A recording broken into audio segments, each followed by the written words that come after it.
उत्तर प्रदेश के ज़िला मुजफ्फरनगर का एक गांव लगता है शाह डब्बर और वहीं का रहने वाला एक लड़का जिसका नाम होता है सचिन राठी।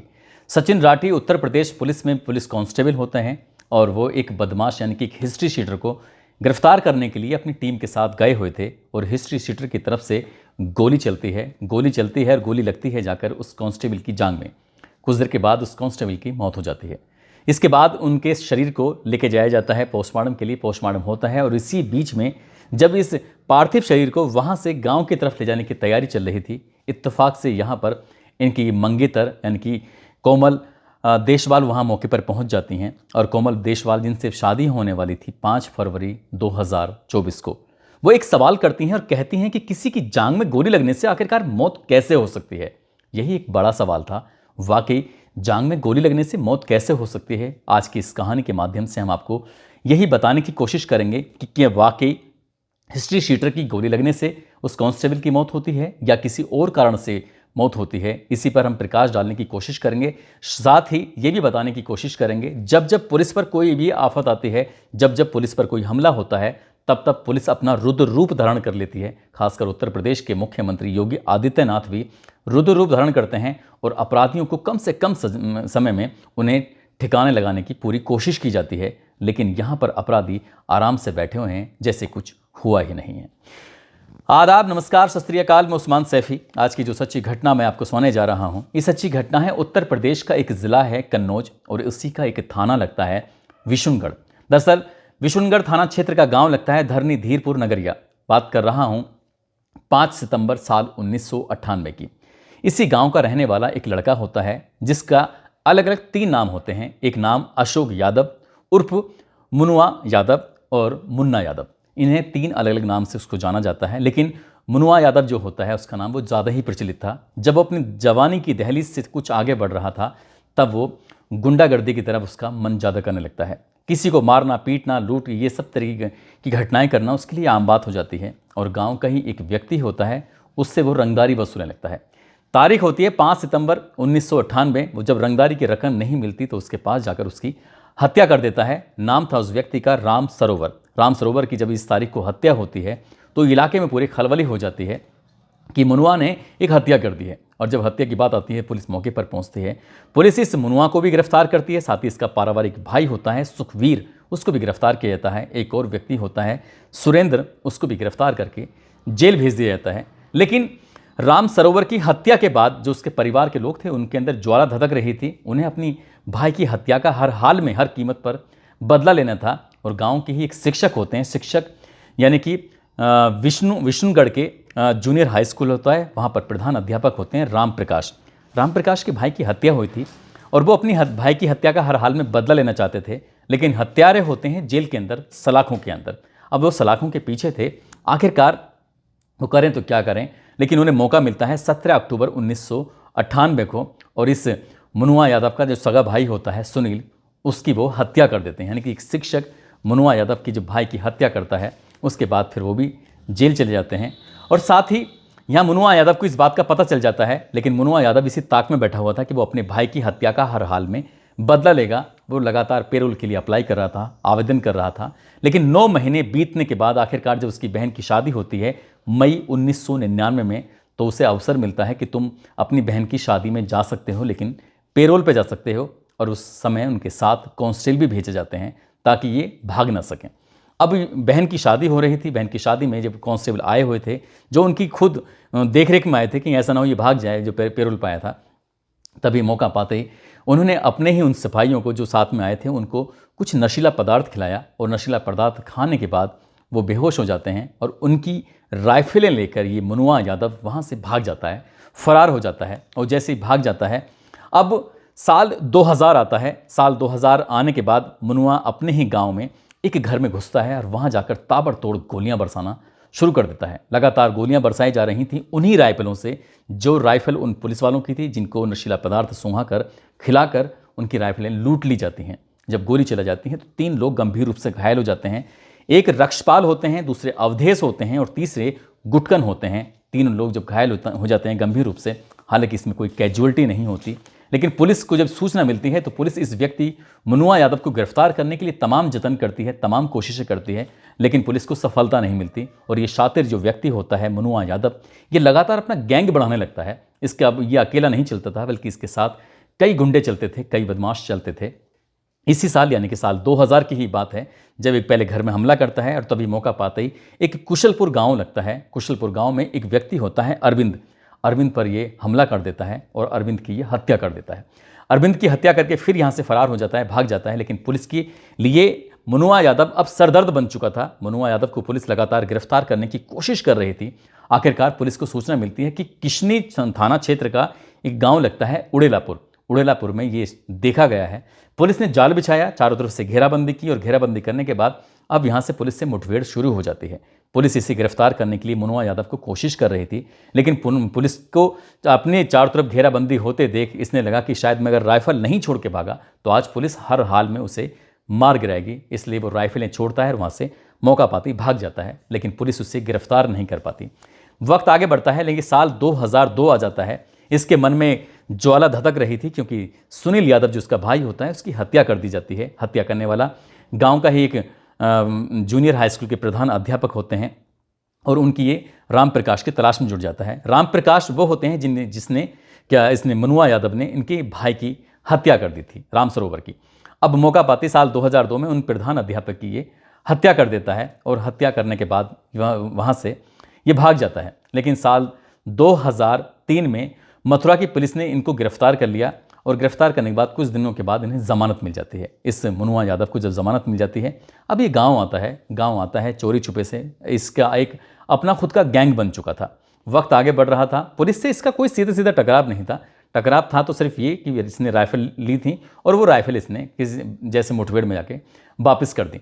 वक्त आगे बढ़ता रहता है और इसका काम था गुंडागर्दी करना, अब लूट करना, डकैती करना। इस तरह के कई मुकदमे लगातार इस पे शामिल हो जाते हैं। अपने गांव भी जाया करता था। इसकी पत्नी होती है श्यामा देवी अपनी पत्नी को कहता है कि तुम्हें इलेक्शन लड़ना है, गांव के प्रधान का इलेक्शन लड़ना है। उसके लिए तैयारी करवाता है और तैयारी करने के बाद गांव में अब इसका अपना दबदबा बन गया था। जो इसके दुश्मन थे उसमें 2-3 दुश्मनों को तो ये मार ही चुका था, अब हत्याएं कर चुका था। इसलिए किसी की हिम्मत नहीं थी जिसके सामने पड़ जाए। इसने अपनी पत्नी को खड़ा कर दिया और कई गाँव मिलाकर, यानी कि धरनी, नगलिया, दीनपुर, कमलपुर, इस तरह के कई गाँव मिलाकर एक ग्राम पंचायत बनती है और इसकी पत्नी ग्राम पंचायत यानी कि प्रधान बन जाती है। 500 वोट अधिक प्राप्त करने के बाद वो प्रधान बन जाती है और साल 2015 से 2021 तक इसकी पत्नी का एक रुतबा बन गया था। अब गांव में भी एक जलवा कायम था इसका। किसी की हिम्मत नहीं थी कि इसका कोई मुकाबला कर से। गांव से लगभग 500 मीटर अलग, वहाँ दूर दूर तक 500 मीटर तक इसके दायरे में कोई भी घर नहीं था, कुछ नहीं। 3.5 बीघे में इसने अपनी लगभग 3 मंजिल अपनी एक कोठी खड़ी की, अपनी घर बनाया और उससे घर को चाहे वो हाई मास्क लाइटें हों या फिर सीसीटीवी कैमरे से उसे पूरी तरह से लैस कर दिया। अब कोई भी व्यक्ति अगर बाहर से आएगा तो ये पहले से देख लेता है। इसके बच्चे, इसके परिवार के लोगों की जिम्मेदारी होती थी कि बस उस पर नज़र रखें कि कोई व्यक्ति आ तो नहीं रहा है। अब इसने अपना यही काम अपना चलता रहा, लेकिन बताया जाता है कि अमर उजाला की जो रिपोर्ट है वो कहती है कि 24 वर्ष पहले यानी कि साल 1999 में मैनपुरी जिले के जो बेबर थाना लगता है वहाँ पर बलवा और जानलेवा हमले की एक रिपोर्ट दर्ज हुई थी। जब उसकी रिपोर्ट दर्ज होती है तो कोर्ट से NBW यानी कि नॉन बेलेबल वारंट जारी होते हैं। इसी मुनुआ यादव, इसी अशोक यादव, इसी मुन्ना यादव, इसकी जो अलग अलग 3 नाम होते हैं, इसका अपना एक दुर्दांत अपराधी, एक हिस्ट्री शीटर बन जाता है। लगभग इस पर 20 मुकदमे इस पर बताए जाते हैं कि लगभग 20 मुकदमे हो चुके थे। साल 2009 में इस पर NDPS का भी एक मुकदमा होता है छिबरा मऊ में। जब छिबरा मऊ में मुकदमा होता है, साथ ही इसमें नॉन बेलेबल वारंट इसके नाम से जारी हो जाते हैं। तो पुलिस इसे गिरफ्तार करने के लिए जाती है। पुलिस को पता चलता है कि वहीं पर है, लेकिन ये अपनी बंदूक लेकर पुलिस के सामने खड़ा हो जाता है और पुलिस वालों से बदमाशी करता है कि तुम्हारी हिम्मत क्यों से यहाँ जाने की। पुलिस वाले चुपचाप वहाँ से मौका पाते ही निकल जाते हैं। लेकिन पुलिस ने यहाँ सबसे बड़ी गलती ये कर दी कि ये बदमाशी दिखाता है, उसके बाद भी पुलिस अगली बार, यानी कि पुलिस को सूचना मिलती है 25 दिसंबर 2023 को लगभग 4 बजे के आसपास कि ये व्यक्ति यानी कि अशोक यादव उर्फ मुनुआ यादव उर्फ मुन्ना यादव अपने घर पर है। पुलिस ने यहाँ से यानी कि छिबरा मऊ के जो SHO होते हैं जितेंद्र सिंह, साथ ही विशुनगढ़ की जो SHO होती हैं पारुल चौधरी, वो अपनी टीम के साथ अब यहाँ इस व्यक्ति की गिरफ्तारी करने के लिए जाते हैं। अब इस टीम के अंदर एक कांस्टेबल होते हैं जिनका नाम होता है सचिन राठी। सचिन राठी के बारे में थोड़ा सा बता दूं कि 16 फरवरी साल 2019 में इन्हें उत्तर प्रदेश पुलिस में कांस्टेबल का पद मिला था और कन्नौज में इनकी पोस्टिंग होती है। कन्नौज के अलग अलग थानों में इनकी पोस्टिंग रहती है। ये भी साथ गए हुए थे। अब जब ये पहुंचते हैं तो पता चलता है कि शाम के लगभग 4 बजे के आसपास पुलिस पहुंचती है। उसके परिवार की, इनकी पत्नी उसकी देख रही थी कि पुलिस ने चारों तरफ से घेराबंदी कर दी है, इसलिए तुम्हें सतर्क होने की ज़रूरत है। बाप और बेटे यानी कि अब अशोक और उसका बेटा जो होता है ये पोजीशन ले लेते हैं। अब जब पुलिस की रिपोर्ट जो कहती है, अखबारों में प्रकाशित होता है, मैं उसकी बात कर रहा हूँ, अमर उजाला में जो प्रकाशित होता है और अन्य अखबारों में, कि पत्नी ने अब देखने के बाद वो एक तरह से लाइव टेलीकास्ट चल रहा था पुलिस किस किस जगह पर है। ये 2.5 बीघे में बना हुआ घर है, 2.5-3 बीघे में, और चारों तरफ खाली है, खेत ही खेत हैं, गेहूं की खेत हैं। पत्नी बता रही है और उसने गोली चलाना शुरू कर देता है। 4 घंटे तक लगातार मौका पाते ही ये बदमाश यानी ये हिस्ट्री शीटर पुलिस को देखकर गोली चला रहा था। पुलिस ने भी जवाबी कार्रवाई में गोली चलाने की कोशिश की। पुलिस की तरफ से 10 राउंड फायरिंग की जाती है, लेकिन वो बदमाश गिरफ्तार करने की कोशिश कर रहे थे, लेकिन वो लगातार अपनी तरफ से गोली चला रहा था। इसी बीच में एक गोली जाकर इस सचिन राठी के जांग में लग जाती है और जैसे ही सचिन राठी की जांग में गोली लगती है, सचिन राठी गंभीर रूप से घायल हो जाते हैं। अब ये यानी कि अशोक, उसकी पत्नी श्यामा देवी और उसका बेटा जो होता है वो यहाँ से भागने की कोशिश कर रहे थे। पुलिस ने अपनी तरफ से जवाबी कार्रवाई में जब गोली चलाई तो एक गोली बेटे की टांग में लग जाती है। अमूमन जैसे पुलिस की मुठभेड़ होती हैं, बिल्कुल जैसे सटीक निशाना जो होता है वो सिर्फ टांग में ही जाके लगता है, वो भी घुटने के बिल्कुल करीब में जाके लगता है। यहाँ पर जो श्यामा देवी है वो तो सकुशल, मतलब उनको बिना गोली के ही उनको गिरफ्तार कर लिया जाता है, लेकिन बेटा जो होता है उसकी भी टांग में गोली लगती है और जो अशोक यादव होता है उसकी टांग में गोली लगती है। और इधर जो कांस्टेबल होता है वो बेचारे गंभीर रूप से घायल होते हैं। बताया जाता है कि इस कांस्टेबल को ले जाने के लिए एम्बुलेंस आती है और एम्बुलेंस की जो स्पीड होती है बहुत ही कम होती है। जितनी रफ्तार से एम्बुलेंस जा सकती थी जगह पर, लेकिन उतनी रफ्तार उसकी थी नहीं। आखिरकार वो एम्बुलेंस जैसे भी थी वैसे पहुंच जाती है जिला अस्पताल में, लेकिन किसी भी हॉस्पिटल की अमूमन कैसी स्थिति होती है आप इस बात से भी सहज अंदाज़ा लगा सकते हैं। लेकिन डॉक्टर उस कांस्टेबल पर ज़्यादा हाथ नहीं रखते, कहते हैं कि हालत ज़्यादा ख़राब है, इसलिए वो हायर मेडिकल सेंटर रेफ़र कर देते हैं। इसके बाद इन्हें लेके जाया जाता है कानपुर और कानपुर में इनका इलाज शुरू हो जाता है।